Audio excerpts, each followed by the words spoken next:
চলো আগে জঙ্গলে ঠিকঠাক ভাবে পৌঁছাই, আবার ওর পাশেই একটা মারাত্মক ভুতুরে স্টেশন আছে।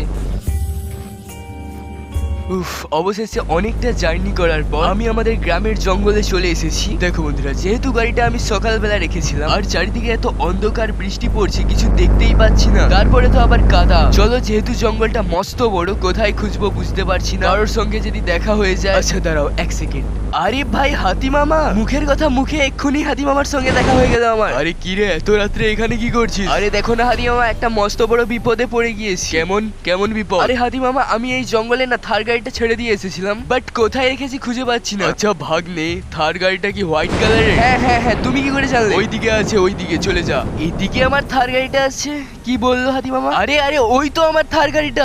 ফাইনালি তাহলে আমি আমার থার গাড়িটা পেয়ে গেলাম। এবার শুধু এই গাড়িটাকে ওই গাড়ির উপরে তুলতে হবে। আচ্ছা আমি ভাবছি, হাতি মামা যদি না থাকতো তাহলে আমার কি হতো আজকে, ভাবতে পারছো?